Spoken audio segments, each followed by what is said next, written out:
Another day, another J First Wife story. Kaninang umaga pagkatapos naming magpatuka ng mga manok dito sa backyard ay pumunta kami sa manukan para magdala ng feeds. Hindi na masyadong nag-uulan ngayon kaya hindi na maputik dito sa daan kaya dinala na namin ni J Fern ang sasakyan. Meron kaming 5 stag na dala na dadalhin sa cording area at papalitan ulit pag uwi namin ng 5 stag din. Medyo matagal akong hindi nakakapag-upload ng long video dahil bukod sa restricted ang aking account, ay bihira din akong makapunta sa manukan kaya hindi ako nakakapag-video. Hanggang dito na nga lang ang sasakyan, hindi na nakakapasok dahil merong kanal kaya naglakad na lang kami papunta sa manukan ni J Fern.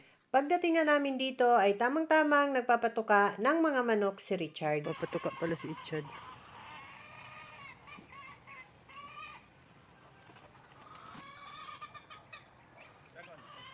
Papatuka. Papatuka.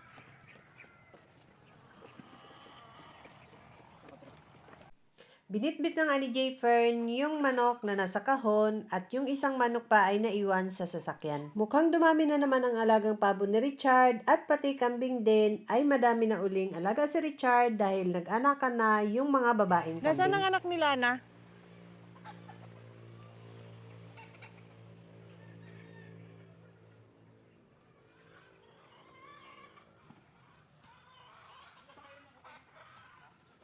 Buti na lang pagdating namin dito sa manukan ay hindi pa napapatuka ni Richard yung mga manok na iuuwi ulit namin sa bahay. Pupurgahin kasi ni J Fern at magpapaligo kami ng mga manok ngayon.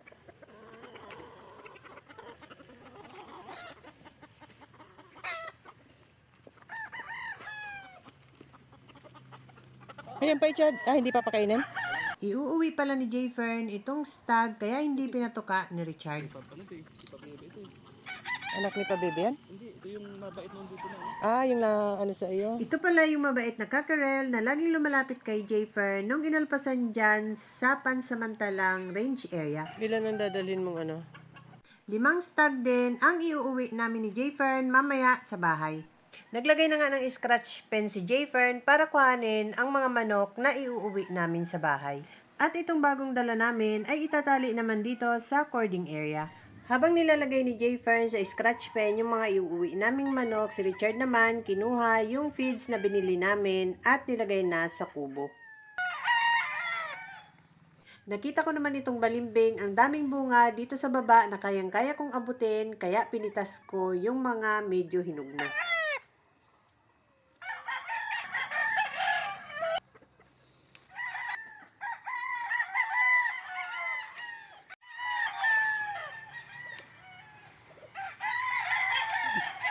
Nakuha na nga nila J Fern ang mga manok na iuuwi namin sa bahay at nilagay na sa scratch pen.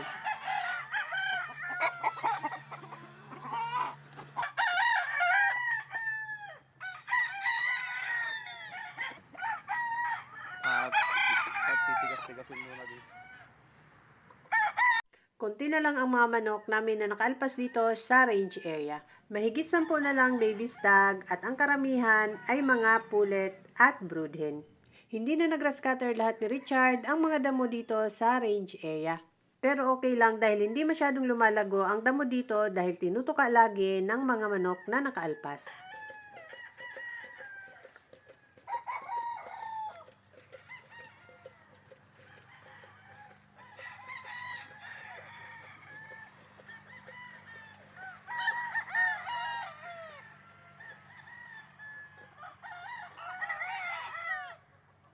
Ito namang mga talahib sa tabi ng bundok, kakagrass cutter lang ni Richard, pero ayan, lumalago na ulit sila. Laging nababasa dito ang lupa ngayon, kaya mabilis lumago ang mga damo. Taas na ulit. Kaka-grass cutter lang. Mga pinya, wala nang pinya. Wala nang bunga.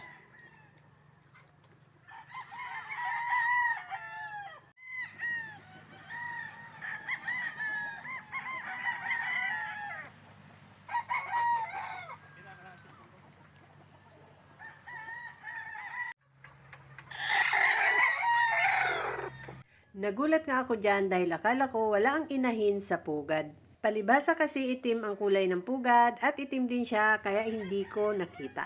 Sisilipin sana namin ang mga itlog niya pero nandun siya sa pugad kaya hindi na namin sinilip. Ito namang nangingitlog sa ibabaw ng tangkal ay nalimlim na rin ng ilang araw na.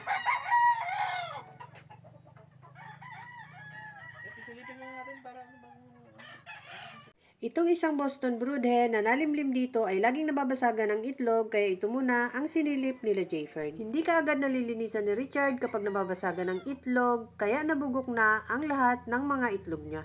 Nakakapanghinayang kaya yung mga itlog ditong hindi pa nililimliman ay iuuwi na namin at isasalang sa incubator. Daming itlog dito oh.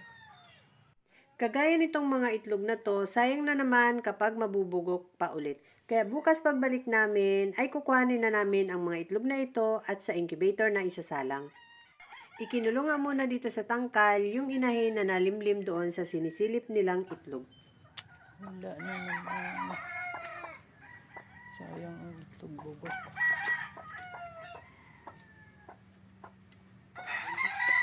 Pagkatapos silipin ni Jayfern ang mga itlog ay inayos na niya yung mga stag na iuuwi namin. Saglit nga lang kami dito sa manukan dahil magpapaligo pa si Jayfern ng mga stag.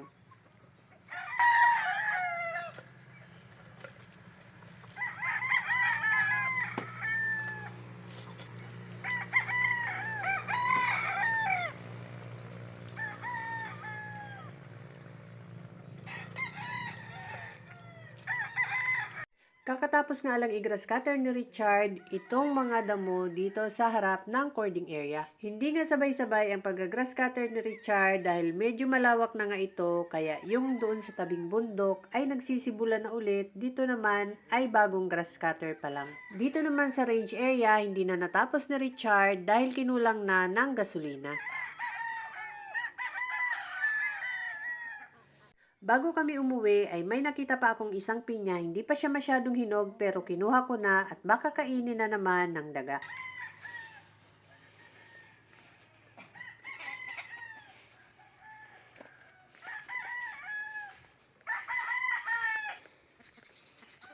Wala nang bunga, maliliit. Richard, ihatid mo nga muna ito doon.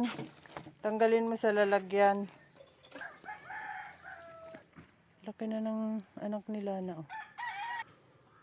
Sa anak kaya si Lana? Bago kami umuwi, nakita ko nga itong anak ni Lana pero si Lana ay wala at nangangain ng damo. Buntis na rin yon at malapit ng manganak.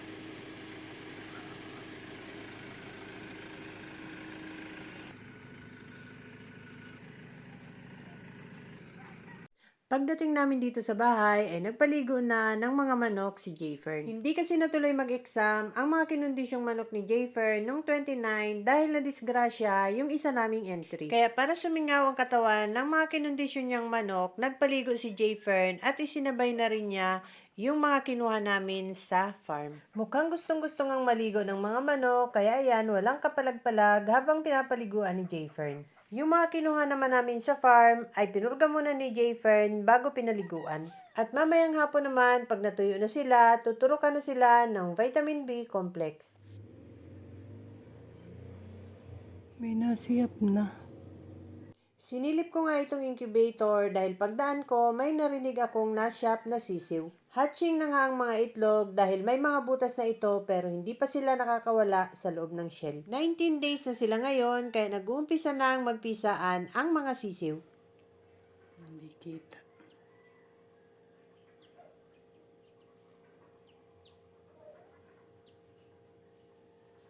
Habang nagpapaligo ng mga manok si Jayfern, nagluto na ako ng tanghalian namin.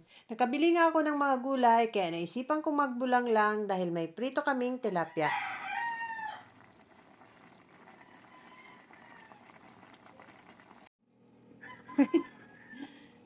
Ayan nga ay lumabas ng 3. Sa anak ni Pipay. Ay.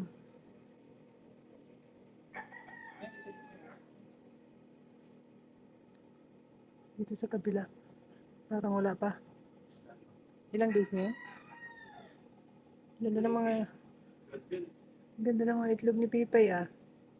Pagkatapos namin kumain ay sumilip ulit ako sa incubator at nakita ko nga lumabas na ang 3 sisiw. Yung nasa kabilang itlog naman ay nagsisimula ng mag-crack ang mga shell. Sana nga mapisa ang lahat ng mga itlog nila.